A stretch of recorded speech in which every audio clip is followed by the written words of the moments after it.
6 ਸਾਲ ਤੋਂ 12 ਸਾਲ ਦੀ ਡਿਵੈਲਪਮੈਂਟ ਹੈ ਬੱਚਿਆਂ ਦੀ, ਉਹਦੇ ਵਿੱਚ ਪੇਰੈਂਟਸ ਕਿਹੜੀ ਚੀਜ਼ ਦਾ ਖਿਆਲ ਰੱਖਣ ਆਪਾਂ ਤਾਂ ਘਰ ਦਾ ਜਿਹੜਾ ਮਾਹੌਲ ਆ ਉਸ ਨੂੰ ਵੀ ਉਸੇ ਤਰੀਕੇ ਦਾ ਹੀ ਬਣਾਓ ਜਿਸ ਤਰੀਕੇ ਦਾ ਤੁਸੀਂ ਬੱਚਿਆਂ ਤੋਂ ਐਕਸਪੈਕਟ ਕਰਦੇ ਹੋ। ਇੱਕ ਮੇਰੀ ਇਹ ਬੇਨਤੀ ਆ ਆਪਣੇ ਪੇਰੈਂਟਸ ਨੂੰ ਜਿਨ੍ਹਾਂ ਦੇ ਬੱਚੇ 6 ਤੋਂ 12 ਸਾਲ ਆ, ਪਲੀਜ਼ ਤੁਸੀਂ ਆਪਣੇ ਬੱਚਿਆਂ ਨੂੰ ਰਿਮਾਈਂਡਰਸ ਨਾ ਦਿਓ।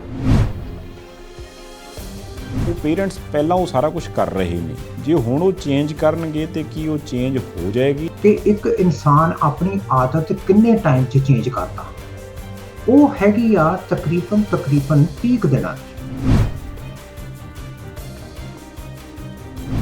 ਉਹ ਜਿਹੜਾ ਪੜ੍ਹਾਈ ਵਾਲੇ ਪਾਸੇ ਜਵਾਕ ਦਾ ਮਨ ਨਹੀਂ ਲੱਗਦਾ, ਉਹਦੇ ਵਿੱਚ ਵੀ ਕੋਈ ਨਾ ਕੋਈ ਪੇਰੈਂਟਸ ਦੇ ਵਿੱਚ ਕਮੀ ਹੈ ਕਿ ਉਹ ਉਹਨੂੰ ਚੰਗੀ ਤਰ੍ਹਾਂ ਜੋੜ ਨਹੀਂ ਸਕੇ। ਬੱਚੇ ਜਿਹੜੇ ਮਤਲਬ ਕਿ 10-12 ਸਾਲ ਦੇ ਹੁੰਦੇ ਆ, ਜਿਹੜੇ ਪੜ੍ਹਦੇ ਨਹੀਂ, ਉਹਨਾਂ ਨੂੰ ਮੈਂ ਕਈ ਵਾਰੀ ਪੁੱਛਦਾ ਨਾ, ਤੈਨੂੰ ਚੰਗਾ ਨਹੀਂ ਲੱਗਦਾ ਪੜ੍ਹਨ ਨੂੰ? ਉਹ ਕਹਿੰਦੇ ਨਹੀਂ ਅੰਕਲ, ਮੈਨੂੰ ਨਹੀਂ ਚੰਗਾ ਲੱਗਦਾ, I don't like to read. ਮੈਂ ਕਿਹਾ ਵੀ ਕਿਉਂ? ਕਹਿੰਦਾ ਕਿ I think that it's not good to read. Even Bill Gates hasn't gotten a degree. He just made a lot of money. So I will just make a lot of money.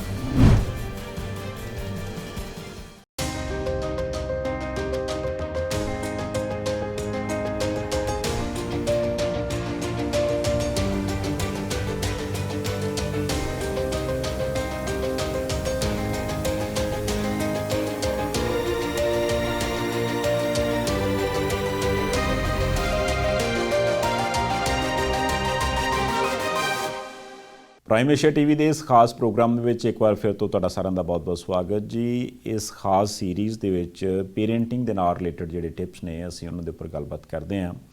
ਪਿਛਲੇ ਜਿਹੜੇ episode ਸੀਗੇ ਉਹਨਾਂ ਦੇ ਵਿੱਚ ਅਸੀਂ 0 to 6 age ਯਾਨੀ ਕਿ 0 ਤੋਂ 6 ਸਾਲ ਤੱਕ ਦੇ ਜਿਹੜੇ ਬੱਚੇ ਸੀ ਉਹਨਾਂ ਦੇ ਲਈ ਆਪਾਂ ਨੂੰ ਕਿਹੜੀਆਂ ਚੀਜ਼ਾਂ ਦਾ ਖਿਆਲ ਰੱਖਣਾ ਚਾਹੀਦਾ, ਕਿਵੇਂ ਉਹ ਗਰੋ ਹੁੰਦੇ ਨੇ, ਕਿਹੜੀਆਂ ਗੱਲਾਂ ਕਰਨੀਆਂ ਚਾਹੀਦੀਆਂ, ਕਿਹੜੀਆਂ ਨਹੀਂ ਕਰਨੀਆਂ ਚਾਹੀਦੀਆਂ, ਤਾਂ ਜੋ ਵੱਡੇ ਹੋ ਕੇ ਉਹਨਾਂ ਨੂੰ ਕੋਈ ਮੁਸ਼ਕਲ ਨਾ ਆਵੇ।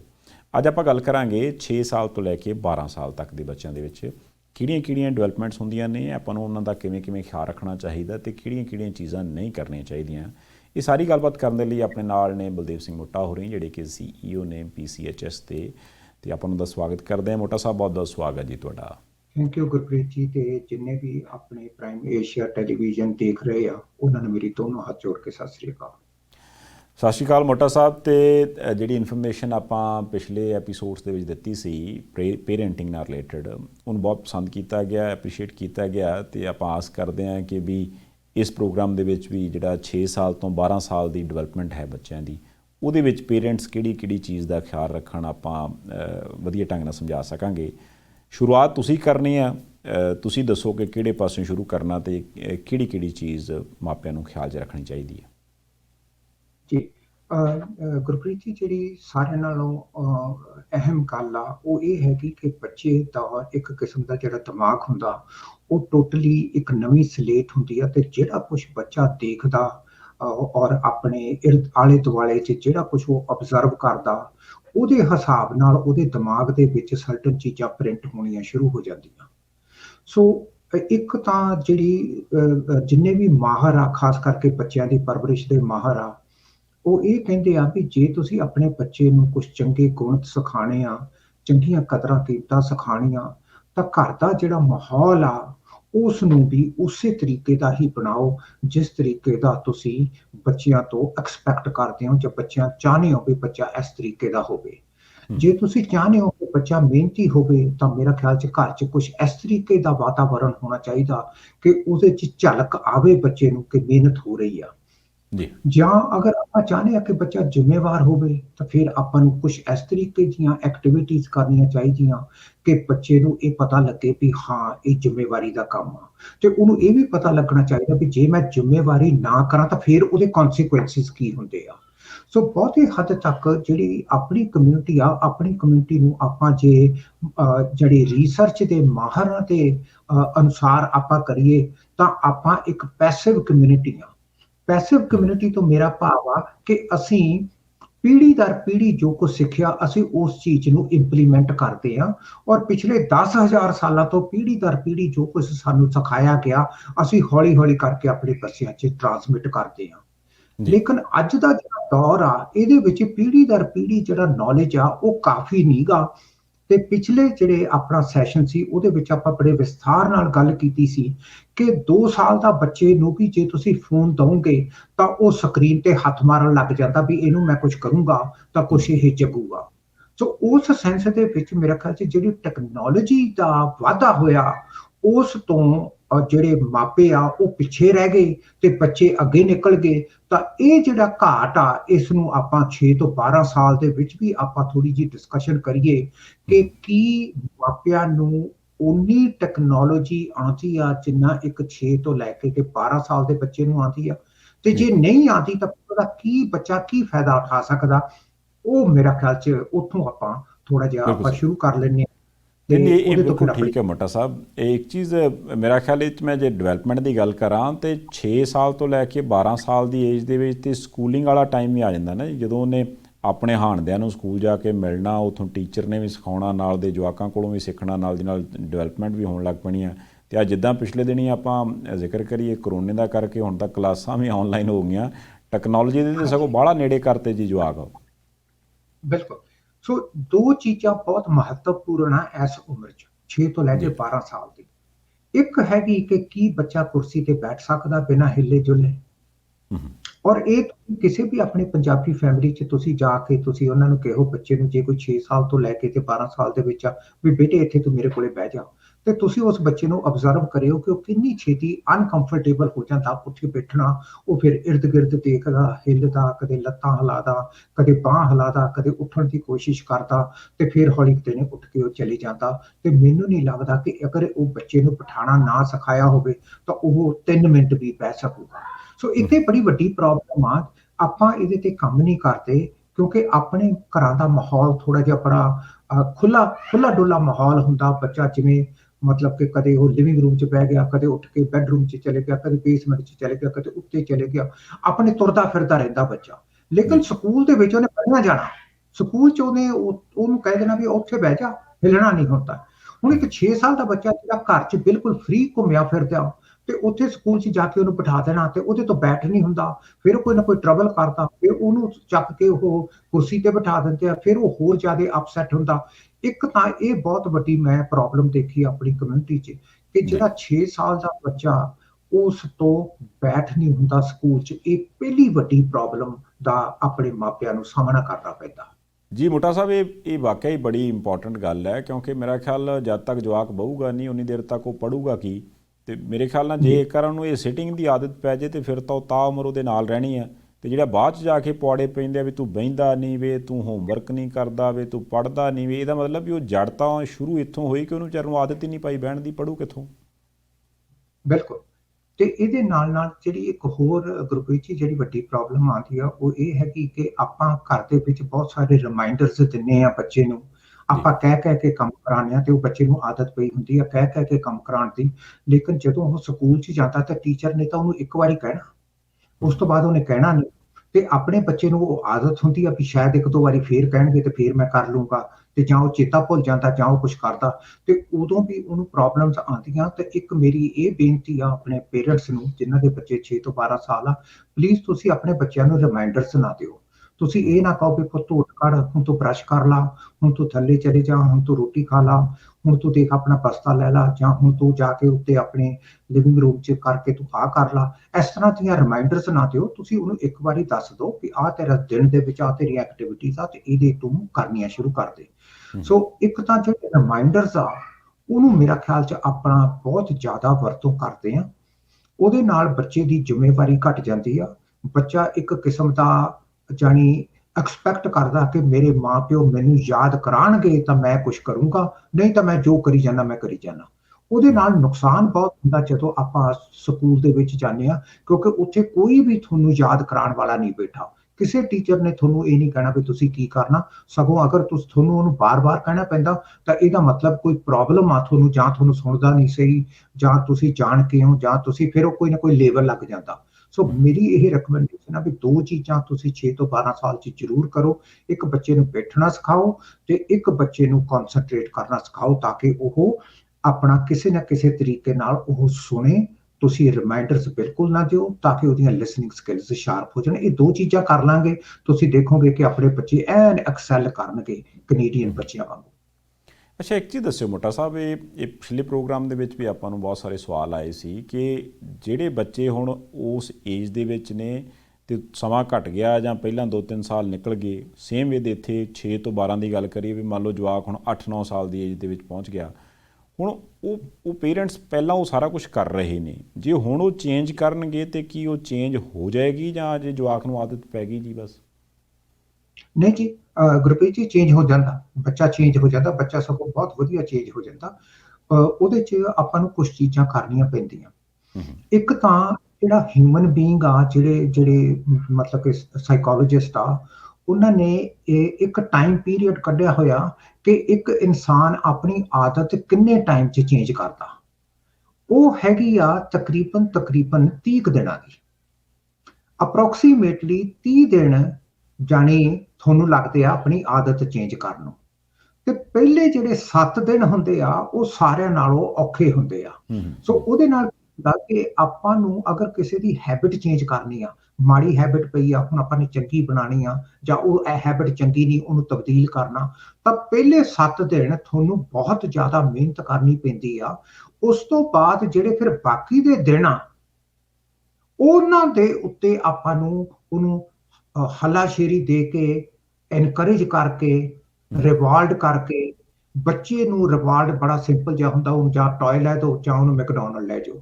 ਉਹਦੇ 2 ਰਿਵਾਰਡ ਹੈਗੇ ਆ। ਉਹ ਅਗਰ ਆਪਾਂ 30 ਦਿਨ ਮਿਹਨਤ ਲਗਨ ਨਾਲ ਉਸ ਬੱਚੇ ਤੇ ਲਾਵਾਂਗੇ ਤਾਂ ਉਸ ਬੱਚੇ ਦੀਆਂ ਹੈਬਿਟ ਚੇਂਜ ਹੋ ਜੂਗੀ। ਫਿਰ ਉਹਨੂੰ ਬਾਹਲਾ ਰਿਮਾਈਂਡ ਕਰਨ ਦੀ ਲੋੜ ਨਹੀਂ, ਫਿਰ ਤੁਹਾਨੂੰ ਕਰਨਾ ਪੈਂਦਾ। ਹੁੰਦਾ ਆਪਣੇ ਕੀ ਆ ਕਿ ਆਪਣੇ ਘਰਾਂ ਦੇ ਵਿੱਚ ਆਪਾਂ ਇੱਕ ਦਿਨ ਬੱਚੇ ਕੋਲੇ ਬਹਿਨੇ ਆ, ਉਹਨੂੰ ਕਹਿੰਦੇ ਆ ਵੀ ਓਕੇ ਬੇਟੇ, ਤੈਨੂੰ ਅਸੀਂ ਸਮਝਾਣੇ ਆ, ਤੁਸੀਂ ਹੁਣ ਬਾਹਲਾ ਟੈਲੀਵਿਜ਼ਨ ਨਹੀਂ ਦੇਖਣਾ।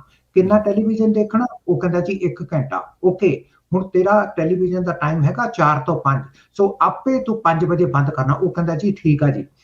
ਅੱਛਾ, ਉਹ 1-2 ਦਿਨ ਦਾ ਬੰਦ ਕਰ ਲੈਂਦਾ, ਤੀਜੇ ਦਿਨ ਮੁੜ ਕੇ ਫਿਰ 6-7 ਵੱਜ ਜਾਂਦੇ ਆ। ਉਹ ਜਦੋਂ ਪੇਰੈਂਟਸ ਨੂੰ ਚੇਤੇ ਆਉਂਦਾ ਵੀ ਇਹ ਤਾਂ 7 ਵੱਜ ਗਏ, ਫਿਰ ਉਹ ਟੁੱਟ ਕੇ ਪੈ ਜਾਂਦੇ ਆ ਬੱਚੇ ਨੂੰ, ਤੇ ਉਨੀ ਦੇਰ ਨੂੰ ਜਿਹੜੀ ਉਹਨਾਂ ਨੇ 2 ਦਿਨ ਮਿਹਨਤ ਕੀਤੀ ਹੁੰਦੀ ਆ ਉਹ ਵੀ ਜ਼ਾਇਆ ਹੋ ਜਾਂਦੀ ਆ। ਸੋ ਇਹਦਾ ਮਤਲਬ ਆ ਕਿ ਪਹਿਲੇ 7 ਦਿਨ ਤੁਹਾਨੂੰ ਉਹਦੇ ਨਾਲ ਬੈਠਣਾ ਪਊਗਾ, ਤੁਹਾਨੂੰ ਉਹਨੂੰ ਦੱਸਣਾ ਪਊਗਾ ਵੀ ਬੇਟੇ ਹੁਣ ਤੇਰਾ 1 ਘੰਟਾ ਹੋ ਗਿਆ, ਹੁਣ ਤੇਰਾ 1 ਘੰਟਾ ਹੋ ਗਿਆ। ਉਹ ਇੱਕ 7 ਦਿਨ ਦਾ ਉਹ ਤੁਸੀਂ ਟਾਈਮ ਪੂਰਾ ਕਰੋਗੇ। ਉਸ ਤੋਂ ਬਾਅਦ ਫਿਰ ਜਿਹੜੇ ਨੈਕਸਟ 23 ਦਿਨ ਆ, ਉਹਨਾਂ ਦੇ ਉੱਤੇ ਤੁਸੀਂ ਉਹਦੀ ਆਬਜ਼ਰਵੇਸ਼ਨ ਕਰੋਗੇ। ਤੁਸੀਂ ਉਹਨੂੰ 1 ਮਿੰਟ ਓਵਰ ਨਹੀਂ ਹੋਣ ਦੇਣਾ, ਤਾਂ ਕਿ ਉਹਦੀ ਜਿਹੜੀ ਬਾਡੀ ਆ ਉਸ ਰਿਦਮ 'ਚ ਆ ਜੇ, ਨਵੀਂ ਆਦਤ ਦੇ ਵਿੱਚ, ਨਵੀਂ ਹੈਬਿਟ ਦੇ ਵਿੱਚ। ਸੋ ਇਹ ਇੱਕ ਮਾਡਲ ਆ, ਜੇ ਆਪਾਂ ਇਹਨੂੰ ਐਕਸਪੈਰੀਮੈਂਟ ਕਰੀਏ, ਇਹਦੇ ਤੇ ਇੰਪਲੀਮੈਂਟ ਕਰੀਏ ਬੱਚੇ ਤੇ, ਤਾਂ ਤੁਸੀਂ ਦੇਖੋਗੇ ਕਿ ਬੱਚੇ ਦੀ ਹੈਬਿਟ ਚੇਂਜ ਹੋ ਜਾਂਦੀ ਹੈ। ਅੱਛਾ, ਇੱਕ ਚੀਜ਼ ਮੋਟਾ ਸਾਹਿਬ, ਇਹ ਗੱਲ ਤਾਂ ਬਹੁਤ ਤੁਸੀਂ ਵਧੀਆ ਦੱਸੀ। ਮੁਸ਼ਕਿਲ ਇੱਥੇ ਇਸ ਵਕਤ ਆਪਣੇ ਪਰਿਵਾਰ ਦੇ ਮੈਂਬਰ, ਮੈਂ 100% ਹੀ ਕਹਿ ਸਕਦਾ, ਸੁਣਨ ਵਾਲੇ ਨੇ ਆਖਣਾ ਇੰਨਾ ਟਾਈਮ ਕਿੱਥੇ ਹੁੰਦਾ ਹੈ, ਟੈਲੀਵਿਜ਼ਨ ਵਾਲੇ ਦੱਸੀ ਤੇ ਜਾਂਦੇ ਆ। ਇਹਦਾ ਕੀ ਹੱਲ ਆ? ਕਿਉਂਕਿ ਗੱਲ ਤਾਂ ਸਹੀ ਹੈ ਵੀ ਭਾਵੇਂ ਇੰਡੀਆ ਹੋਵੇ, ਭਾਵੇਂ ਬਾਹਰ ਕਿਤੇ ਕੋਈ ਪੇਰੈਂਟਸ ਹੋਣ, ਇਹ ਜਿਸ ਏਜ ਦੇ ਵਿੱਚ ਆਪਾਂ ਬੱਚਿਆਂ ਦੀ ਗੱਲ ਕਰਦੇ ਹਾਂ, ਇਹੀ ਏਜ ਹੁੰਦੀ ਜਦੋਂ ਜਿਹੜੇ ਮਾਪਿਓ ਵਰਕਿੰਗ ਹੁੰਦੇ ਆ ਮੋਸਟਲੀ, ਐਂਡ ਤੁਹਾਨੂੰ ਪਤਾ ਬਾਹਰਲੇ ਮੁਲਕਾਂ 'ਤੇ ਕੰਮ ਹੀ ਸ਼ਿਫਟਾਂ ਦਾ ਹੋਇਆ ਪਿਆ। ਫਿਰ ਉਸ ਦੌਰ ਦੇ ਵਿੱਚ ਉਹਦੇ ਤੇ ਆਪਣੇ ਅਲਾਰਮ ਨਹੀਂ ਵੱਜਦੇ ਤੇ ਨਿਆਣੇ ਦਾ ਅਲਾਰਮ ਕਿੱਥੋਂ ਵਜਾਉਣਗੇ ਦੱਸੋ? ਬਿਲਕੁਲ, ਇਹ ਤੁਹਾਡੀ ਗੱਲ ਗੁਰਪ੍ਰੀਤ ਜੀ ਬਿਲਕੁਲ ਸਹੀ ਆ। ਉਹਦੇ 'ਚ ਆਪਾਂ ਇਹ ਕਰ ਸਕਦੇ ਹਾਂ, ਜਿਹੜੀ ਸਾਰਿਆਂ ਨਾਲੋਂ ਇੰਪੋਰਟੈਂਟ ਆ, ਉਹ ਸਾਰਿਆਂ ਨਾਲੋਂ ਇੰਪੋਰਟੈਂਟ ਆ ਕਿ ਇਸੇ ਕਰਕੇ ਹੀ ਜਦੋਂ ਬੱਚੇ ਦਾ ਜਨਮ ਹੁੰਦਾ, ਉਸ ਦਿਨ ਤੋਂ ਹੀ ਅਗਰ ਆਪਾਂ ਸਰਟਨ ਡਿਸਿਪਲਿਨ ਦੀਆਂ ਐਕਟੀਵਿਟੀਜ਼ ਬੱਚੇ ਦੇ ਉੱਤੇ ਲਾਗੂ ਕਰ ਦਈਏ, ਉਹਨੇ ਸੌਣਾ ਕਦੋਂ ਆ, ਉਹਨੇ ਉੱਠਣਾ ਕਦੋਂ ਆ, ਉਹਨੇ ਰੋਟੀ ਕਦੋਂ ਖਾਣੀ ਆ, ਉਹਨੇ ਖੇਲਣਾ ਕਦੋਂ ਆ, ਖੇਲ ਤੋਂ ਬਾਅਦ ਉਹਦੇ ਟੌਇਜ਼ ਚੱਕਣੇ ਆ, ਜੇ ਆਪਾਂ ਛੋਟੀ ਉਮਰ ਤੋਂ ਹੀ ਲਾ ਦਾਂਗੇ, ਫਿਰ ਆਪਾਂ ਨੂੰ ਇਹ ਜਿਹੜੀਆਂ ਵੱਡੀ ਉਮਰ ਦੀਆਂ ਪ੍ਰੋਬਲਮਸ ਆਉਂਦੀਆਂ, ਇਹ ਫਿਰ ਨਹੀਂ ਆਉਣਗੀਆਂ। ਇੱਕ ਤਾਂ ਇਹਦਾ ਇਹ ਸੋਲੂਸ਼ਨ ਆ ਕਿ ਸ਼ੁਰੂਆਤ ਹੀ ਬੱਚੇ ਦੀ ਪਹਿਲਾਂ ਤੋਂ ਹੀ ਡਿਸਿਪਲਿਨ 'ਚ ਕੀਤੀ ਜਾਵੇ। ਇੱਕ ਨੰਬਰ 1 ਆ। ਜੇ ਫਰਜ਼ ਕਰ ਲਓ ਹੁਣ ਆਪਾਂ ਔਖੇ ਸੌਖੇ ਹੋ ਕੇ ਆਪਾਂ ਅਗਰ ਮਿਹਨਤ ਕਰਕੇ ਅਗਰ ਆਪਾਂ 30 ਦਿਨ ਕਿਸੇ ਨਾ ਕਿਸੇ ਤਰੀਕੇ ਨਾਲ ਕੱਢ ਲਈਏ, ਫਿਰ ਤੁਹਾਡੀ ਇਹ ਲੰਬੀ ਜਿਹੜੀ ਸਟਰਗਲ ਆ ਬੱਚੇ ਦੇ ਨਾਲ ਜਿੱਦਣ ਦੀ, ਬੱਚੇ ਦੇ ਨਾਲ ਲੜਨ ਦੀ, ਬੱਚੇ ਨੂੰ ਬਾਰ-ਬਾਰ ਰਿਮਾਈਂਡ ਕਰਾਉਣ ਦੀ, ਤੁਹਾਡਾ ਵੀ ਮੂਡ ਅਪਸੈਟ ਹੋਊਗਾ, ਉਹਦਾ ਵੀ ਮੂਡ ਅਪਸੈਟ ਹੋਊਗਾ। ਬੈਟਰ ਆ ਕਿ ਆਪਾਂ 30 ਦਿਨ ਕਿਸੇ ਨਾ ਕਿਸੇ ਤਰੀਕੇ ਨਾਲ ਕੱਢ ਲਈਏ। ਆਪਾਂ ਉਦੋਂ ਵੀ ਕੱਢ ਸਕਦੇ ਹਾਂ ਜਦੋਂ ਸਮਰ ਹੋਵੇ, ਜਾਂ ਬਹੁਤ ਸਾਰੀਆਂ ਨੂੰ, ਕਈਆਂ ਨੂੰ, ਫੈਮਿਲੀਜ਼ ਨੂੰ ਕ੍ਰਿਸਮਸ ਦੇ ਟਾਈਮ ਤੇ ਛੁੱਟੀਆਂ ਮਿਲਦੀਆਂ, ਉਹ ਟਾਈਮ ਆਪਾਂ ਯੂਜ਼ ਕਰ ਸਕਦੇ ਹਾਂ ਕਿਸੇ ਨਾ ਕਿਸੇ ਹੈਬਿਟ ਨੂੰ ਇੰਪਰੂਵ ਕਰਨ ਵਾਸਤੇ। ਸੋ ਜਦੋਂ ਵੀ ਤੁਹਾਡੇ ਕੋਲ ਇੱਕ 30 ਕੁ ਦਿਨ ਦਾ ਸਮਾਂ ਹੋ ਜੇ, ਉਦੋਂ ਤੁਸੀਂ ਉਹਦੀ ਹੈਬਿਟ ਨੂੰ ਚੇਂਜ ਕਰਕੇ ਤੇ ਤੁਸੀਂ ਇੱਕ ਪਲਾਨ ਬਣਾ ਲਓ ਵੀ ਇਹਦੀ ਮੈਂ ਆਹ ਹੈਬਿਟ ਚੇਂਜ ਕਰਨੀ ਆ, ਹੁਣ ਮੇਰੇ ਕੋਲੇ ਟਾਈਮ ਹੈਗਾ ਤੇ ਹੁਣ ਮੈਂ ਇਹਨੂੰ ਇੰਪਲੀਮੈਂਟ ਕਰਨਾ। ਇਹ ਕੁਝ ਟੈਕਨੀਕਸ ਜਿਹੜੇ ਮਾਹਰ ਆ ਉਹ ਸੁਜੈਸਟ ਕਰਦੇ ਆ ਕਿ ਜੇ ਆਪਾਂ ਇੰਜ ਕਰਾਂਗੇ ਤਾਂ ਆਪਾਂ ਨੂੰ ਬਹੁਤ ਫਾਇਦਾ ਹੋਊਗਾ। ਤੇ ਇਹ ਮੋਟਾ ਸਾਹਿਬ 6 ਤੋਂ ਲੈ ਕੇ 12 ਸਾਲ ਦੀ ਏਜ ਦੇ ਵਿੱਚ ਹੀ ਪੋਸੀਬਿਲਿਟੀ ਹੈ, ਜੇ 13-14 ਹੋ ਜੇ ਤਾਂ ਵੀ ਕੋਈ ਪੋਸੀਬਿਲਿਟੀ ਹੈ, ਜਾਂ ਜੇ ਉਸ ਤੋਂ ਅਜੇ ਛੋਟਾ ਜਵਾਕ ਤਾਂ ਫਿਰ ਉਹਦੇ ਵਿੱਚ ਵੀ ਆਪਾਂ ਇੰਪਲੀਮੈਂਟ ਕਰ ਸਕਦੇ ਹਾਂ? ਇਹ ਹੁਣ ਪ੍ਰੋਬਲਮ ਇਹ ਆਣੀ ਆ ਗੁਰਪ੍ਰੀਤ ਜੀ, ਜੇ 13 ਸਾਲ ਦਾ ਜਾਂ 16 ਸਾਲ ਦਾ ਬੱਚਾ ਜਾਂ 18 ਸਾਲ ਦਾ ਬੱਚਾ, ਉਦੋਂ ਬੱਚਾ ਜਿੱਦ ਕਰਨ ਲੱਗ ਜਾਂਦਾ। ਉਦੋਂ ਬੱਚਾ ਦੀ ਪਰਸਨੈਲਿਟੀ ਡਿਵੈਲਪ ਹੁੰਦੀ ਆ ਤੇ ਬੱਚੇ ਦੇ ਜਿਹੜੇ ਹਾਰਮੋਨਸ ਆ ਉਹ ਰੈਜ਼ਿਸਟ ਕਰਦੇ ਆ ਕਿ ਮੈਨੂੰ ਤੁਸੀਂ ਕੁਝ ਨਹੀਂ ਕਹਿਣਾ, ਮੈਂ ਸਿਆਣਾ, ਮੈਨੂੰ ਤੁਸੀਂ ਬਾਹਲਾ ਕੁਝ ਨਹੀਂ ਕਹਿ ਸਕਦੇ, ਮੈਨੂੰ ਨੌਲੇਜ ਹੈਗੀ ਆ। ਉਦੋਂ ਤੁਸੀਂ ਅਗਰ ਬੱਚੇ ਨੂੰ ਕੁਝ ਵੀ ਕਹੋਗੇ ਤਾਂ ਫਿਰ ਬੜੀ ਪ੍ਰੋਬਲਮ ਆਊਗੀ ਤੁਹਾਨੂੰ, ਕਿਉਂਕਿ ਬੱਚੇ ਨੇ ਤੁਹਾਡੇ ਨਾਲ ਜਿੱਦ ਕਰਨੀ ਆ, ਬੱਚੇ ਨੇ ਤੁਹਾਨੂੰ ਪੁਸ਼ ਕਰਨਾ, ਬੱਚੇ ਨੇ ਤੁਹਾਨੂੰ ਕਹਿਣਾ ਵੀ ਨਹੀਂ ਮੈਨੂੰ ਕੋਈ ਲੋੜ ਨਹੀਂ ਗੀ ਤੁਹਾਨੂੰ ਪੁੱਛਣਾ, ਤੁਸੀਂ ਮੈਨੂੰ ਕਹੋ, ਮੈਂ ਬਿਲਕੁਲ ਠੀਕ ਠਾਕ ਆ। ਸੋ ਉਸ ਟਾਈਮ ਤੇ ਥੋੜਾ ਜਿਹਾ ਡਿਫਿਕਲਟ ਟਾਈਮ ਹੁੰਦਾ, ਉਦੋਂ ਮੇਰਾ ਖਿਆਲ 'ਚ ਤੁਸੀਂ ਬਿਹੇਵੀਅਰ ਨਹੀਂ ਉਹਦਾ ਬੜਾ ਚੇਂਜ ਕਰ ਸਕਦੇ। ਫਿਰ ਤੁਹਾਨੂੰ ਵੇਟ ਕਰਨਾ ਪਊਗਾ ਜਦੋਂ ਬੱਚਾ, ਮੁੰਡੇ 23 ਸਾਲ ਦੇ ਹੋਣਗੇ ਤੇ ਕੁੜੀਆਂ 21 ਸਾਲ ਦੀਆਂ ਹੋਣਗੀਆਂ, ਫਿਰ ਉਹਦੀਆਂ ਹੈਬਿਟਸ ਆਪਾਂ ਚੇਂਜ ਕਰ ਸਕਦੇ ਹਾਂ। ਲੇਕਿਨ ਉਦੋਂ ਪਹਿਲਾਂ ਉਹਦੀ ਹੈਬਿਟ ਚੇਂਜ ਨਹੀਂ ਹੋਣੀ, ਕਿਉਂਕਿ ਉਹਨਾਂ ਨੇ ਮੰਨਣਾ ਹੀ ਨਹੀਂਗਾ ਵੀ ਸਾਨੂੰ ਕੋਈ ਪ੍ਰੋਬਲਮ ਆ। ਸੋ ਤੁਹਾਡੇ ਨਾਲ ਸਗੋਂ ਕਲੇਸ਼ ਪੈ ਜਾਊਗਾ, ਘਰ 'ਚ ਲੜਨਾ ਸ਼ੁਰੂ ਕਰ ਦੇਣਗੇ ਜਿਹੜੇ ਟੀਨੇਜਰਸ ਆ, ਪਰ ਉਹਨਾਂ ਨੇ ਇਹ ਨਹੀਂ ਮੰਨਣਾ ਕਿ ਸਾਡੇ 'ਚ ਵੀ ਕੋਈ ਕਮੀ ਹੈਗੀ ਆ। ਬਿਲਕੁਲ ਸਹੀ। ਸੋ ਇਹ ਟੀਨ ਏਜ ਦੇ ਉੱਪਰ ਵੀ ਆਪਾਂ ਪ੍ਰੋਗਰਾਮ ਕਰਾਂਗੇ ਜੀ, ਅਗਲੇ ਨੈਕਸਟ ਸੀਰੀਜ਼ ਜਿਹੜੀ ਹੋਏਗੀ ਪੇਰੈਂਟਿੰਗ ਨਾਲ ਰਿਲੇਟਡ, ਉੱਤੇ ਆਵਾਂਗੇ। ਮੋਟਾ ਸਾਹਿਬ ਮੈਂ ਇਸੇ 'ਤੇ ਆਉਣਾ ਦੁਬਾਰਾ, 6 ਤੋਂ 12 ਸਾਲ ਦੇ ਵਿੱਚ ਜਦੋਂ ਸਕੂਲਿੰਗ ਦੀ ਗੱਲ ਚੱਲਦੀ ਹੈ ਕਿ ਜਵਾਕ ਹੈ, ਜਵਾਕ ਨੇ ਹੁਣ ਘਰੋਂ ਸਕੂਲ ਜਾਣਾ, ਸਕੂਲ ਦੇ ਵਿੱਚ ਉਹਦਾ ਇੱਕ ਅਲੱਗ ਮਾਹੌਲ ਹੋਣਾ, ਫਰੈਂਡ ਸਰਕਲ ਹੋਏਗਾ, ਫਿਰ ਪੜ੍ਹਾਈ ਦਾ ਬੋਝ ਵੀ ਹੋਏਗਾ। ਫਿਰ ਮਾਪਿਆਂ ਨੂੰ ਖਾਸ ਕਰਕੇ ਆਪਾਂ ਆਪਣੀ ਕਮਿਊਨਿਟੀ ਦੀ ਗੱਲ ਕਰੀਏ ਤਾਂ ਇਹ ਬੜਾ ਹੁੰਦਾ ਵੀ ਉਹ ਤੂੰ ਪੜ੍ਹਦਾ ਨਹੀਂ, ਤੂੰ ਪੜ੍ਹਿਆ ਕਰ। ਉਹ ਜਿਹੜਾ ਪੜ੍ਹਾਈ ਵਾਲੇ ਪਾਸੇ ਜਵਾਕ ਦਾ ਮਨ ਨਹੀਂ ਲੱਗਦਾ, ਉਹਦੇ ਵਿੱਚ ਵੀ ਕੋਈ ਨਾ ਕੋਈ ਪੇਰੈਂਟਸ ਦੇ ਵਿੱਚ ਕਮੀ ਹੈ ਕਿ ਉਹ ਉਹਨੂੰ ਚੰਗੀ ਤਰ੍ਹਾਂ ਜੋੜ ਨਹੀਂ ਸਕੇ, ਜਾਂ ਫਿਰ ਉਹ ਕੁਦਰਤੀ ਹੈ ਜੀ ਵੀ ਇਸ ਕੇਜ ਦੇ ਵਿੱਚ ਉਹ ਨਹੀਂ ਮੰਨਦਾ। ਜੀ, ਪਹਿਲੀ ਚੀਜ਼ ਮੇਰਾ ਖਿਆਲ 'ਚ ਜਿਹੜੀ ਗੁਰਪ੍ਰੀਤ ਜੀ ਅਗਰ ਤੁਸੀਂ ਨੋਟ ਕੀਤੀ ਹੋਣੀ ਆ ਕਿ ਆਪਣੇ ਜਿਹੜੇ ਘਰਾਂ ਦੇ ਵਿੱਚ ਜਦੋਂ ਪਾਰਟੀਆਂ ਹੁੰਦੀਆਂ, ਜਦੋਂ ਰਿਸ਼ਤੇਦਾਰ ਆਉਂਦੇ ਆ ਜਾਂ ਆਪਾਂ ਕਿਸੇ ਦੇ ਮਿਲਣ ਜਾਂਦੇ ਆ, ਤੇ ਤੁਸੀਂ ਨੋਟ ਕੀਤਾ ਹੋਊਗਾ ਕਿ ਬੱਚੇ ਕੋਲੇ ਨਹੀਂ ਬਿਠਾਉਂਦੇ ਅਸੀਂ। ਹਾਂਜੀ। ਸੋ ਉਦੋਂ ਬੱਚਿਆਂ ਨੂੰ ਜਿਹੜੀਆਂ ਦੁਨਿਆਵੀ ਚੀਜ਼ਾਂ ਔਰ ਉਹ ਬੱਚਿਆਂ ਦੇ ਇਰਦ-ਗਿਰਦ ਜਿਹੜੀਆਂ ਚੀਜ਼ਾਂ ਉਹਨਾਂ ਨੂੰ ਮਾਹੌਲ ਦੇ ਵਿੱਚ, ਕਿਸੇ ਪਾਰਟੀ ਦੇ ਮਾਹੌਲ ਦੇ ਵਿੱਚ ਸੁਣਨੀਆਂ ਚਾਹੀਦੀਆਂ, ਉਹਨਾਂ ਨੂੰ ਸੁਣਨ ਨੂੰ ਨਹੀਂ ਮਿਲਦਾ। ਮਿਸਾਲ ਦੇ ਤੌਰ ਤੇ ਅਗਰ ਆਪਾਂ ਬੱਚੇ ਦੇ ਬਰਥਡੇ ਪਾਰਟੀ ਤੇ ਗਏ ਹਾਂ, ਆਪਣਾ ਬੱਚਾ ਫਰਜ਼ ਕਰ ਲਓ 8 ਸਾਲ ਦਾ, ਹੁਣ ਅਗਲੇ ਆਪਣੇ ਦੋਸਤ ਦਾ ਬੱਚਾ ਵੀ 8 ਸਾਲ ਦਾ ਤੇ ਉਹਦੀ ਬਰਥਡੇ ਪਾਰਟੀ ਤੇ ਆਪਾਂ ਗਏ ਆ।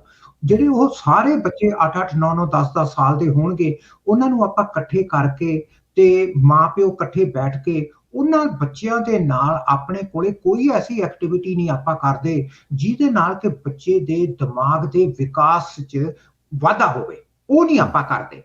ਉਹਦੇ ਨਾਲ ਕੀ ਹੁੰਦਾ ਕਿ ਬੱਚੇ ਆਪਣਾ ਅਲੱਗ ਖੇਲਦੇ ਰਹਿੰਦੇ ਆ, ਉਹਨਾਂ ਦੀ ਜਿਹੜੀ ਇਮੋਸ਼ਨਲ ਗਰੋਥ ਆ, ਉਹਨਾਂ ਦੀ ਜਿਹੜੀ ਮੈਚੁਰਿਟੀ ਲੈਵਲ ਆ, ਉਹਨਾਂ ਦਾ ਜਿਹੜਾ ਕ੍ਰਿਟੀਕਲ ਐਨਾਲਿਸਿਸ ਕਰਨ ਦੀ ਜਿਹੜੀ ਸ਼ਕਤੀ ਆ, ਉਹ ਬੜੀ ਸੀਮਤ ਰਹਿ ਜਾਂਦੀ ਆ। ਸੋ ਉਸ ਸੈਂਸ ਦੇ ਵਿੱਚ ਇਹ ਮੇਰਾ ਖਿਆਲ 'ਚ ਬਹੁਤ ਇੰਪੋਰਟੈਂਟ ਹੈ ਗੁਰਪ੍ਰੀਤ ਜੀ ਕਿ ਜਦੋਂ ਵੀ ਬੱਚੇ ਹੋਣ, ਉਹਨਾਂ ਨੂੰ ਆਪਣੇ ਕੋਲੇ ਬਿਠਾਇਆ ਜਾਵੇ। ਉਹਦੇ ਨਾਲ 2 ਫਾਇਦੇ ਹੋਣਗੇ। ਇੱਕ ਤਾਂ ਆਪਣੇ ਜਿਹੜੇ ਬੋਲਣਾ, ਜਿਹੜੀਆਂ ਆਪਾਂ ਡਿਸਕਸ਼ਨਸ ਕਰਦੇ ਹਾਂ ਜਿਹਦਾ ਕੋਈ ਫਾਇਦਾ ਨਹੀਂ ਹੁੰਦਾ, ਇੱਕ ਤਾਂ ਉਹ ਘਟ ਜਾਣਗੀਆਂ, ਰਾਈਟ।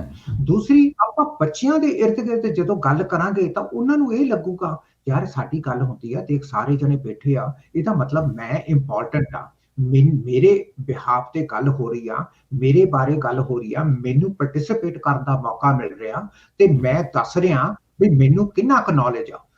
ਆ ਜਿਹੜਾ ਇੱਕ ਕਨਸੈਪਟ ਆ ਇੱਕ ਦੂਸਰੇ ਦੇ ਨਾਲ ਵਿਚਾਰ ਵਟਾਂਦਰਾ ਕਰਨ ਦਾ ਔਰ ਬੱਚਿਆਂ ਦੀ ਪਾਰਟਿਸਿਪੇਸ਼ਨ ਕਰਨ ਦਾ, ਇਹ ਅਗਰ ਆਪਾਂ ਕਰੀਏ ਤਾਂ ਮੈਂ ਤੁਹਾਨੂੰ ਦਾਅਵੇ ਨਾਲ ਕਹਿਣਾ ਕਿ ਆਪਣਾ ਜਿਹੜਾ 6 ਸਾਲ ਦੇ ਬੱਚੇ ਦੀ ਜਿਹੜੀ ਡੈਪਥ ਆਫ ਅੰਡਰਸਟੈਂਡਿੰਗ ਆ, ਉਹ 10-12 ਸਾਲ ਦੇ ਬੱਚੇ ਜਿੰਨੀ ਹੋ ਜੂਗੀ। ਲੇਕਿਨ ਕਿਉਂਕਿ ਆਪਾਂ ਡਿਸਕਸ਼ਨ ਨਹੀਂ ਕਰਦੇ, ਉਹ ਵਿਚਾਰਾ ਉਹਨਾਂ ਕੀ ਸਿੱਖਦਾ ਜਿੰਨਾ ਕੋ ਟੀਵੀ ਤੋਂ ਜਾਂ ਆਪਣੇ ਦੋਸਤ ਮਿੱਤਰਾਂ ਤੋਂ ਸਿੱਖਦਾ, ਤੇ ਲੇਕਿਨ ਉਹ ਇਨਾਫ ਨਹੀਂ ਹੋਣ ਕਰਕੇ, ਇਸ ਕਰਕੇ ਉਹ ਹਮੇਸ਼ਾ ਬਿਹਾਈਂਡ ਹੀ ਰਹਿੰਦਾ ਆਪਣੀ ਸੋਚ ਤੇ ਜਾਨੀ ਸੋਚ ਦੀ ਸ਼ਕਤੀ ਦੇ ਵਿਕਾਸ ਨਾਲ। ਅੱਛਾ, ਇੱਕ ਚੀਜ਼ ਦੱਸਿਓ ਮੋਟਾ ਸਾਹਿਬ ਕਿ ਵੀ ਇਹਦੇ ਵਿੱਚ ਜਿੱਦਾਂ ਮੇਰਾ ਪਹਿਲਾਂ ਉਹੀ ਸਵਾਲ ਸੀਗਾ ਕਿ ਵੀ ਜਦੋਂ ਇਹ ਮੈਚਿਓਰਿਟੀ ਲੈਵਲ ਆਉਂਦਾ ਹੈ, ਜਦੋਂ ਆਪਾਂ ਬੱਚਿਆਂ ਨੇ ਇਸ ਤਰ੍ਹਾਂ ਟਾਈਮ ਸਪੈਂਡ ਕਰਦੇ ਹਾਂ, ਉਹਦੇ ਨਾਲ ਉਹਦੀ ਪੜ੍ਹਾਈ ਦੇ ਉੱਪਰ ਵੀ ਅਸਰ ਪੈਂਦਾ, ਯਾਨੀ ਕਿ ਉਹਨੂੰ ਸਮਝ ਆਉਂਦੀ ਹੈ ਕਿ ਪੜ੍ਹਨਾ ਮੇਰੇ ਲਈ ਜ਼ਰੂਰੀ ਹੈ, ਮੈਂ ਪੜ੍ਹਾਂ, ਇਸ ਪਾਸੇ ਧਿਆਨ ਦੇਵਾਂ? ਜੀ, ਜੇ ਘਰ ਦੇ ਵਿੱਚ ਡਿਸਕਸ਼ਨਸ ਹੋਣ ਔਰ ਆਪਾਂ ਮਤਲਬ ਕਿ ਕਹੀਏ ਵੀ ਭਾਈ ਵੀਰ ਸਿੰਘ ਦੀ ਮੈਂ ਕਿਤਾਬ ਪੜ੍ਹੀ ਆ, ਜਾਂ ਸੁਰਜੀਤ ਪਾਤਰ ਉਹਨਾਂ ਦੀ ਗ਼ਜ਼ਲਾਂ ਦੀ ਆਈ ਆ, ਜਾਂ ਆਪਾਂ ਰਵਿੰਦਰਨਾਥ ਟੈਗੋਰ ਬਾਰੇ ਗੱਲ ਕਰੀਏ, ਜਾਂ ਆਪਾਂ ਕਿਸੇ ਮਾਡਰਨ ਪੋਇਟ ਬਾਰੇ ਗੱਲ ਕਰੀਏ, ਜਾਂ ਕੈਨੇਡਾ 'ਚ ਜਿਹੜੇ ਆਪਣੇ ਸ਼ਾਇਰ ਹੈਗੇ ਆ ਉਹਨਾਂ ਦੇ ਬਾਰੇ ਗੱਲ ਕਰੀਏ, ਡਰਾਮੇ ਦੇ ਬਾਰੇ ਗੱਲ ਕਰੀਏ, ਫਿਰ ਆਪਾਂ ਗੱਲ ਕਰ ਸਕਦੇ ਹਾਂ ਪ੍ਰਕਿਰਤੀ ਬਾਰੇ, ਕਲਾਈਮੇਟ ਚੇਂਜ ਬਾਰੇ। ਉਹ ਜਿਹੜਾ ਉਹ ਜਿਹੜੀਆਂ ਉਹ ਆਪਣੀਆਂ ਜਿਹੜੀਆਂ ਜ਼ਿੰਦਗੀ ਨੂੰ ਇੰਪੈਕਟ ਕਰਦੀਆਂ ਚੀਜ਼ਾਂ, ਜਦੋਂ ਆਪਾਂ ਉਹਨਾਂ ਦੇ ਬਾਰੇ ਗੱਲ ਕਰਦੇ ਹਾਂ ਤਾਂ ਫਿਰ ਉਹਨੂੰ ਲੱਗਦਾ ਕਿ ਮੈਨੂੰ ਤਾਂ ਨੌਲੇਜ ਚਾਹੀਦਾ, ਤੇ ਨੌਲੇਜ ਕਿੱਥੋਂ ਮਿਲੂਗਾ? ਪੜ੍ਹਨ ਤੋਂ। ਜਾਣੀ ਮੈਨੂੰ ਐਫਰਟ ਕਰਨੀ ਪਊਗੀ, ਚਾਹੇ ਮੈਂ ਆਪਣੇ ਕੰਪਿਊਟਰ ਤੇ ਜਾ ਕੇ ਕਿਸੇ ਆਰਟੀਕਲ ਪੜ੍ਹਾਂ, ਚਾਹੇ ਮੈਂ ਜੀ ਬੁੱਕ ਲੈ ਕੇ ਪੜ੍ਹਾਂ, ਪਰ ਜਦ ਤੱਕ ਮੈਂ ਕੁਝ ਮਿਹਨਤ ਨਹੀਂ ਕਰਦਾ, ਮੇਰੇ ਜਾਣੀ ਦਿਮਾਗ 'ਚ ਉਹ ਨੌਲੇਜ ਨਹੀਂ ਆਉਣਾ ਜਿਹਦੇ ਨਾਲ ਕਿ ਮੈਂ ਵੀ ਪਾਰਟਿਸਿਪੇਟ ਕਰਾਂ। ਔਰ ਮੇਰਾ ਖਿਆਲ 'ਚ ਬਹੁਤੇ ਹੱਦ ਤੱਕ ਤੁਸੀਂ ਨੋਟ ਕੀਤਾ ਹੋਣਾ ਕਿ ਕੁੜੀਆਂ, ਅਗਰ ਤੁਸੀਂ ਮਤਲਬ ਕਿ ਇਸ ਚੀਜ਼ ਨੂੰ ਆਬਜ਼ਰਵ ਕਰੋ, ਜਿਹੜੀਆਂ ਆਪਣੀਆਂ ਕੁੜੀਆਂ ਉਹ ਆਪਣੀਆਂ ਮਾਵਾਂ ਦੇ ਕੋਲੇ ਜ਼ਿਆਦੇ ਬਹਿੰਦੀਆਂ, ਜਿਹੜੇ ਮੁੰਡੇ ਆ ਉਹ ਆਪਣੇ ਫਾਦਰ ਦੇ ਕੋਲੇ ਘੱਟ ਬਹਿੰਦੇ ਆ, ਅਗਰ ਤੁਸੀਂ ਜੀ ਨੋਟ ਕੀਤਾ ਹੋਵੇ ਪਾਰਟੀਆਂ 'ਚ। ਸੋ ਜੀ ਉਹਦੇ ਜੀ ਨਾਲ ਕੀ ਹੁੰਦਾ ਕਿ ਆਪਣੀਆਂ ਕੁੜੀਆਂ ਕੁਛ ਤਾਂ ਕੁਦਰਤ ਨੇ ਉਹਨਾਂ ਨੂੰ 2 ਸਾਲ ਪਹਿਲਾਂ ਉਹਨਾਂ ਦੀ ਮੈਚੁਰਿਟੀ ਵੱਧ ਜਾਂਦੀ ਆ ਮੁੰਡਿਆਂ ਨਾਲੋਂ। ਸੋ ਜੀ ਕੁੜੀ ਦੀ ਮੈਚੁਰਿਟੀ 21 ਸਾਲ 'ਚ ਪੂਰੀ ਹੋ ਜਾਂਦੀ ਆ ਤੇ ਮੁੰਡੇ ਦੀ 23 ਸਾਲ 'ਚ ਹੁੰਦੀ ਆ। ਇੱਕ ਤਾਂ ਇਹ ਕੁਦਰਤੀ ਬਾਇਓਲੋਜੀਕਲ ਫਰਕ ਆ। ਦੂਸਰਾ ਇਹ ਫਰਕ ਆ ਕਿ ਆਪਣੇ ਮੁੰਡਿਆਂ ਨੂੰ ਜਿੰਨੀ ਆਪਾਂ ਨੇ ਦੇਣੀ ਸੀਗੀ ਨੌਲੇਜ, ਜਾਂ ਜਿੰਨੀ ਆਪਾਂ ਨੇ ਉਹਨਾਂ ਨੂੰ ਸੋਝੀ ਦੇਣੀ ਸੀ, ਉਨੀ ਆਪਾਂ ਮੁੰਡਿਆਂ ਨੂੰ ਦੇ ਨਹੀਂ ਸਕੇ। ਉਹਦੇ ਕਰਕੇ ਆਪਣੇ ਮੁੰਡੇ ਪੜ੍ਹਨ ਤੋਂ ਵੰਚਿਤ ਰਹਿ ਜਾਂਦੇ ਆ, ਕਿਉਂਕਿ ਉਹਨਾਂ ਨੇ ਕਿਹੜੀ ਚੀਜ਼ ਤੇ ਉਹ ਗ੍ਰੈਵੀਟੇਟ ਹੁੰਦੇ ਆ ਅੱਜ ਕੱਲ੍ਹ ਗੁਰਪ੍ਰੀਤ ਜੀ, ਉਹ ਹੁੰਦੇ ਆ ਜਿਹੜੇ ਗਾਣੇ ਵੀਡੀਓ ਨਾਲ ਬਣ ਰਹੇ ਆ ਅੱਜ ਕੱਲ੍ਹ। ਤੇ ਜੀ ਉਹਦੇ ਜੀ 'ਚ ਤੁਹਾਨੂੰ ਪਤਾ ਹੀ ਆ, ਉਹਦੇ 'ਚ ਮੈਨੂੰ ਤੁਹਾਨੂੰ ਦੱਸਣ ਦੀ ਲੋੜ ਨਹੀਂ ਵੀ ਉਹ ਗਾਣਿਆਂ 'ਚ ਲਿਰਿਕਸ ਕਿਹੋ ਜਿਹੀਆਂ ਹੁੰਦੀਆਂ ਤੇ ਬਿਲਕੁਲ ਵਿਜ਼ੂਅਲਾਈਜ਼ੇਸ਼ਨ ਕਿਹਦੀ ਕੀ ਹੁੰਦੀ ਆ, ਉਹਦੇ ਤੇ ਆਪਾਂ ਨੂੰ ਗੱਲ ਕਰਨ ਦੀ ਲੋੜ, ਉਹ ਮੇਰਾ ਖਿਆਲ 'ਚ ਆਪਣੇ ਸਾਰੇ ਦਰਸ਼ਕਾਂ ਨੂੰ ਪਤਾ ਹੀ ਆ। ਸੋ ਜਦੋਂ ਮੁੰਡਾ ਉੱਧਰਲੇ ਪਾਸੇ ਨੂੰ ਗ੍ਰੈਵੀਟੇਟ ਹੁੰਦਾ, ਉਹ ਕਹਿੰਦਾ ਯਾਰ ਗਾਣਾ ਮੈਂ ਵੀ ਗਾ ਲੂੰਗਾ, ਗਾ ਕੇ ਤੇ ਮੇਰੇ ਕੋਲੇ ਵੀ ਪੈਸੇ ਹੋ ਜਾਣਗੇ, ਇਹੋ ਜਿਹੀ ਮੈਂ ਕਾਰ ਰੱਖ ਲੂੰ, ਤੇ ਐਵੇਂ ਆ ਪਤਾ ਨਹੀਂ ਮੇਰੇ ਫਾਦਰ ਕਿਉਂ ਭੇਜਦੇ ਵੀ ਤੂੰ ਪੜ੍ਹ ਲਾ, ਤੂੰ ਪੜ੍ਹ ਲਾ। ਪੜ੍ਹਨ ਦੀ ਤਾਂ ਲੋੜ ਹੀ ਨਹੀਂ ਗੀ, ਗਾਣੇ ਗਾਣ ਦੀ ਲੋੜ ਆ। ਤੇ ਆਵਾਜ਼ ਮੇਰੀ ਸੁੱਖ ਨਾਲ ਚੰਗੀ ਆ ਤੇ ਮੈਂ ਹੁਣ ਬਸ ਪਤਾ ਹੀ ਉਦੋਂ ਲੱਗਣਾ ਜਦੋਂ ਮੈਂ ਮਿਲੀਅਨਸ ਕਮਾ ਲੈਣੇ ਆ। ਆ ਜਿਹੜੀ ਪ੍ਰੋਬਲਮ ਆ ਇਹ ਬੜੀ ਰੀਅਲ ਆ, ਔਰ ਮਤਲਬ ਕਿ ਮੈਨੂੰ ਕੁਦਰਤੀ ਤੌਰ ਤੇ ਬਹੁਤ ਮੌਕਾ ਮਿਲਦਾ। ਬੱਚੇ ਜਿਹੜੇ ਮਤਲਬ ਕਿ 10-12 ਸਾਲ ਦੇ ਹੁੰਦੇ ਆ, ਜਿਹੜੇ ਪੜ੍ਹਦੇ ਨਹੀਂ, ਉਹਨਾਂ ਨੂੰ ਮੈਂ ਕਈ ਵਾਰੀ ਪੁੱਛਦਾ ਹੁੰਦਾ ਕਿ ਤੈਨੂੰ ਚੰਗਾ ਨਹੀਂ ਲੱਗਦਾ ਪੜ੍ਹਨ ਨੂੰ? ਉਹ ਕਹਿੰਦੇ ਨਹੀਂ ਅੰਕਲ ਮੈਨੂੰ ਨਹੀਂ ਚੰਗਾ ਲੱਗਦਾ, I don't like to read. ਮੈਂ ਕਿਹਾ ਵੀ ਕਿਉਂ? ਕਹਿੰਦਾ ਕਿ I think that it's not good to read. Even Bill Gates hasn't gotten a degree. He just made a lot of money. So I will just make a lot of money. So ਆ ਜਿਹੜੀਆਂ ਚੀਜ਼ਾਂ ਉਹਨਾਂ ਨੇ ਸਿੱਖ ਲੀਆਂ, ਇਹ ਅਧੂਰੇ ਗਿਆਨ ਤੋਂ ਸਿੱਖੀਆਂ। ਤੇ ਬਿਲਕੁਲ ਜੇ ਘਰ ਵਿੱਚ ਮਾਹੌਲ ਐਸਾ ਹੁੰਦਾ ਵੀ ਅਸੀਂ ਨੌਲੇਜ ਤੋਂ ਬਿਨਾਂ ਵਾਕਿਆ ਹੀ ਅਸੀਂ ਜਾਨਵਰ ਦੀ ਪੱਧਰ ਤੇ ਜਿਵਾਂਗੇ, ਤਾਂ ਫਿਰ ਉਹਨਾਂ ਨੇ ਗਰੰਟੀਡ ਭੱਜ ਨੱਠ ਕਰਕੇ ਕਿਤਾਬਾਂ ਕਤੂਬਾਂ ਲੈ ਕੇ ਤੇ ਨੌਲੇਜ ਵਧਾਣੀ ਸੀ। ਬਿਲਕੁਲ ਸਹੀ। ਇਹ ਗੱਲਾਂ ਬੜੀਆਂ ਇੰਪੋਰਟੈਂਟ ਚੱਲਦੀਆਂ ਪਈਆਂ ਨੇ ਜੀ, ਤੇ ਅੱਜ ਦੇ ਇਸ ਐਪੀਸੋਡ ਨੂੰ ਸਾਨੂੰ ਇੱਥੇ ਸਮਾਪਤ ਕਰਨਾ ਪੈਣਾ, ਪਰ ਇਹ ਨਹੀਂ ਕਿ ਇਹ ਗੱਲ ਇੱਥੇ ਕੰਟੀਨਿਊ ਹੋਏਗੀ। 6 ਸਾਲ ਤੋਂ 12 ਸਾਲ ਦੀ ਏਜ ਦੇ ਵਿੱਚ ਤੁਸੀਂ ਆਪਣੇ ਬੱਚਿਆਂ ਦਾ ਕੀ ਖਿਆਲ ਰੱਖਣਾ ਜੀ, ਅਸੀਂ ਅਗਲੇ ਐਪੀਸੋਡ ਦੇ ਵਿੱਚ ਦੁਬਾਰਾ ਤੁਹਾਡੇ ਨਾਲ ਡਿਸਕਸ ਕਰਾਂਗੇ। ਮੋਟਾ ਸਾਹਿਬ ਤੁਸੀਂ ਅੱਜ ਸਮਾਂ ਦਿੱਤਾ ਜੀ, ਤੁਹਾਡਾ ਬੜਾ ਧੰਨਵਾਦ। ਥੈਂਕ ਯੂ ਜੀ, ਥੈਂਕ ਯੂ। ਸੋ ਇਸ ਦੇ ਨਾਲ ਹੀ ਇਸ ਪ੍ਰੋਗਰਾਮ ਨੂੰ ਇੱਥੇ ਸਮਾਪਤ ਕਰਦੇ ਹਾਂ ਜੀ। ਤੁਸੀਂ ਆਪਣੀ ਫੀਡਬੈਕ ਸਾਡੇ ਤੱਕ ਭੇਜਦੇ ਰਹਿਣਾ, ਤੇ ਇਸ ਦੇ ਪਿਛਲੇ ਐਪੀਸੋਡ ਤੇ ਇਸ ਦੇ ਆਉਣ ਵਾਲੇ ਐਪੀਸੋਡ ਦੇਖਣੇ ਨਾ ਭੁੱਲਣਾ, ਕਿਉਂਕਿ ਪੇਰੈਂਟਿੰਗ ਨਾਲ ਰਿਲੇਟਡ ਇਹ ਖਾਸ ਪ੍ਰੋਗਰਾਮ ਜਿਹੜਾ ਹੈ ਉਹ ਅਸੀਂ ਆਪ ਜੀ ਦੇ ਲਈ ਨਜ਼ਰ ਕਰਦੇ ਹਾਂ। ਦੇਖਦੇ ਰਹਿਣਾ ਪ੍ਰਾਈਮ ਏਸ਼ੀਆ TV, ਤੁਹਾਡਾ ਆਪਣਾ, ਤੁਹਾਡੇ ਲਈ।